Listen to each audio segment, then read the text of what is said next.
What is the holy grail of fat loss? Yes, that is a very clickbaity title for me, I know, but I actually think it's got some merit to it as well. And I'm not just trying to get you in to watch my content. Now, I've been coaching, involved in the fitness industry since 2005, when I immersed myself in industry, was morbidly obese, lost 51 kilos in 14 months, and been on incredible journeys with my fitness, with my body ever since. Now, over the last 20 years, I have undoubtedly tried most, if not probably 90% of the sane dietary kind of protocols, routes out there. I've obviously avoided some of the really retarded stuff, like the cotton wool bull diets, which some of the runway models use, where they soak cotton wool in orange juice and eat that to then fill up the stomach. And there's the obviously what were the other ones? The HCG injection diets, which are just retarded as well. But there are a lot of stupid ones out there. But your more mainstream ones that have actually, essentially, they work by calorie deficit still, but you know, they focus on other things. So, for example, the paleo diet, focusing on a very much whole food, caveman approach to food, works very well. Got some major flaws with it, but it works. Ketogenic diets, you know, very high fat, done those, works very well.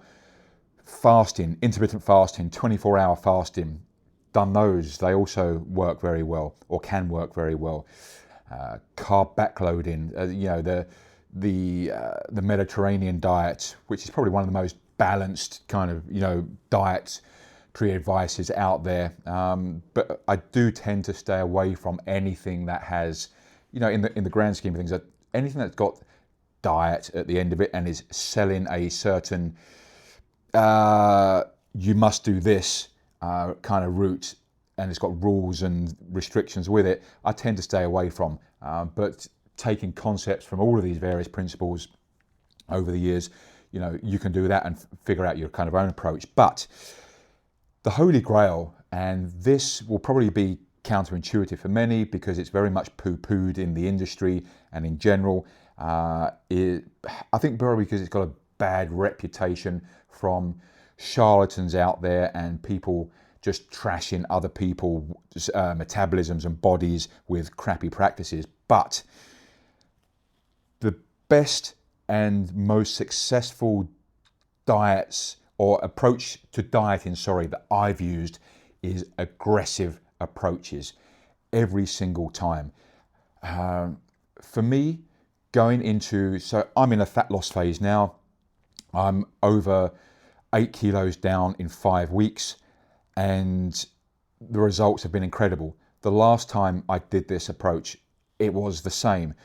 When I did my bikini prep back for you know, hitting the bodybuilding stage in 2017, again I did a very similar approach. It was very aggressive still, and you know, I think I was down, maybe not quite as aggressive, but it was still a more aggressive approach, and I was down essentially 20 kilos in about 30 weeks.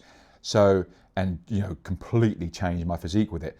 So for me, the aggressive side to a calorie deficit, or sorry, an energy imbalance is where it's at. And I'll get back to that energy imbalance part just now. And yeah, like I say, a lot of people kind of poo-poo it because, you know, slow and steady, you know, the tortoise and the hare kind of vibe. And I probably, that will work for some people, undoubtedly, and it does. I've got clients who use that approach and it works very well with them. You have to, hopefully you can't hear my dogs too much barking in the background. There's probably another Amazon delivery coming through. Yeah, but so an aggressive approach, for me, if I'm in a fat loss phase, I want to get in and I want to get out as soon as possible. You want to spend the shortest amount of time possible in a fat loss phase to get the results you want and then get back up to maintenance to maintain those results that you've got. Now, if we look at what I'm doing now, I'm down 8.5 kilos in 5 weeks. Now, that's a lot. That's over a kilo a week. If I'd have done this the slow approach way, so the traditional kind of 500, deficit a day, the same kind of thing would be taking approximately 16 weeks to do. Now, the problem with that is the longer it takes for you to get to your goal, the more, I guess, demotivated, disenfranchised, the harder it's going to get. The more chance you are going to sack it off and say, fuck, this is taking too long. I can't be bothered with this now. And this is why aggressive approach works for me so well, and why I've got some other clients who absolutely thrive on it too. Because you get in, you get out, you get results fast.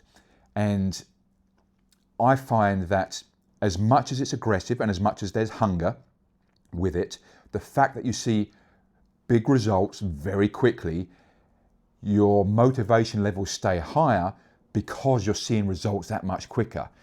Yes, there's more restriction in terms of what foods are available to you because you've got less calories available to you, but you're getting, essentially, you don't mind sucking it up and getting on with it because your actual results are coming that much faster.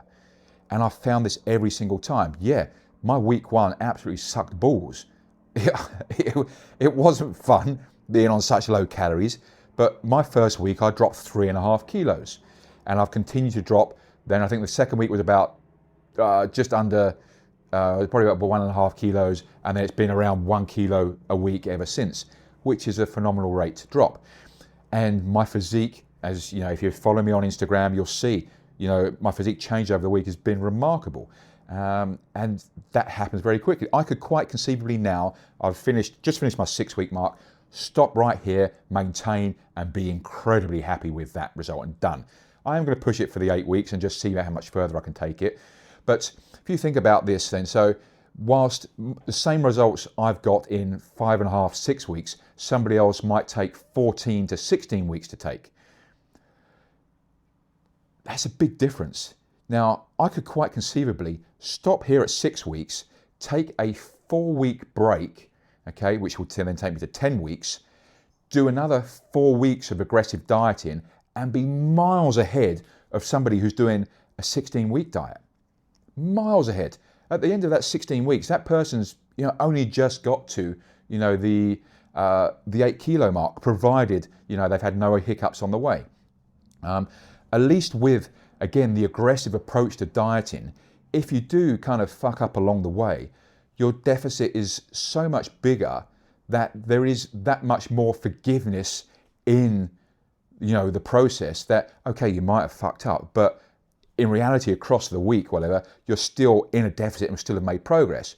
Whereas you fuck up on a more slower, more moderate approach, you could erase your whole deficit in 1 day quite easily, maybe 2 days, and you've made no progress for the week. You might have even gone backwards. So you've got that side to it as well.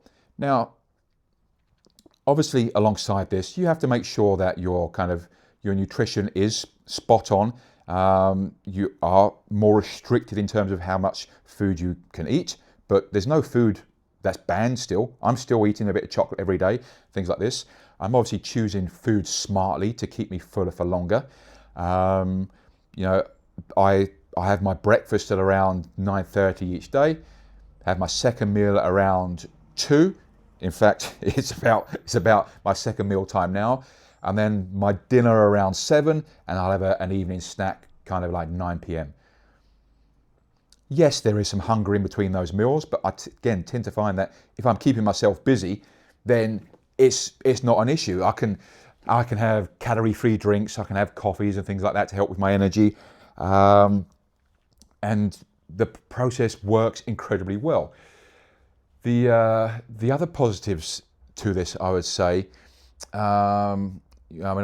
is that it doesn't always even have to come from food. So I talked earlier about an energy imbalance. Essentially, it is a mathematical equation. Now, there's only a certain amount of fat that you can burn, your body will burn each day. There's actually limits to it. If you've got a lot of fat to lose, then your potential to burn fat, increases. For somebody like me who's leaner, there's only so much I can burn per day. But we can take some of that from your food intake, but we could also shove in a ton of additional expenditure to get the rest. Now, again, that might not be available to somebody from a time component, but if you have got the time, which I think for the most part, most people have, I mean, it doesn't mean it's easy, but again, you get a fuckload of results very quickly. But, if you took away, I don't know, 500 calories a day from food, but also put in expenditure of, in fact, you could take, I've got a client at the moment, we've taken 1,000 calorie deficit from food, and we've added in an extra 1,500 calories to 2,000 calories a week from increased expenditure via steps and cardio. So they are losing a phenomenal amount. They're losing the maximum amount of fat they can on a daily basis over the weeks. And they, again, are making phenomenal progress. They started at 100 kilos. They're at the end of 5 weeks now, and they're down at 92 kilos. So they've also done 8 kilos in 5 weeks. So you can actually maximize things, as much as you want. Now, again, like I say, that person still has to work, still has to, kind of deal with home life, kids, and these kind of things. So you do have to be smart with your nutritional choices. You do have to be smart with your hydration. But again, like I say, the amount of fat they've lost in that period of time is phenomenal. So why would you not choose to get in and get out like that? And I have the same, this works across the board, male or female. And I know the female body is a more complex hormonal system, and there'll be likely more fluctuations, maybe a bit more of the body fighting against you at times, because of things like hormonal cycle, your monthly period and that. But for the most part, on a like-for-like basis, the results are, when things even out and the body kind of releases and relaxes, the results are the same on both sides of the male-female side of things.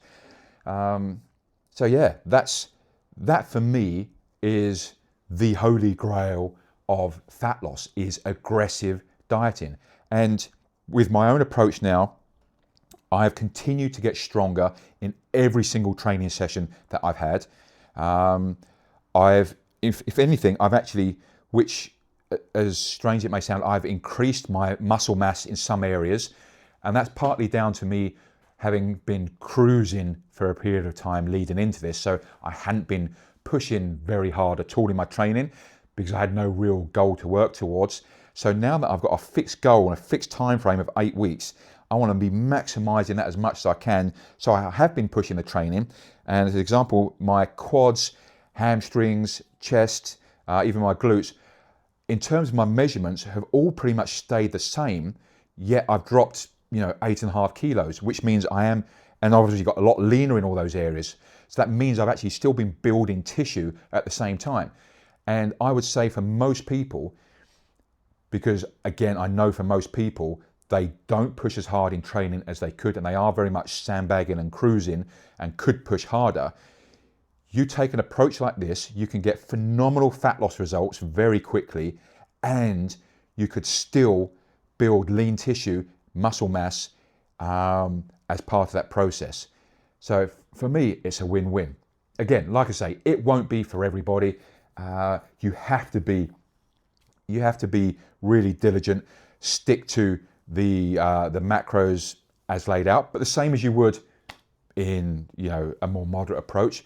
But if you want the most amount of results for your time spent and your effort spent, aggressive fat loss, for me, definitely the way to go. Okay, I'm looking forward to this ending, but the results I've got at the end of this what will be 8 weeks versus what I could have done as a moderate approach to things, don't even compare. I wouldn't even entertain a moderate approach ever again. And I haven't done for the last probably 5 or 6 years now. I've not done the moderate approach because I want to get in, get out, done. There we go. There is my holy grail to fat loss. If you want to know more about this kind of thing, reply in the comments down below or pop me a message on Instagram. I'll link in my email down below as well, so you can check that. And if you want help with this kind of stuff in terms of actually having somebody keep you accountable and guide you through it, because it's definitely not easy when you're in your own head and second guessing yourself, then again, reach out and we can talk about coaching itself. But any questions on this, give me a shout. But I hope this has given you a little something extra to think about.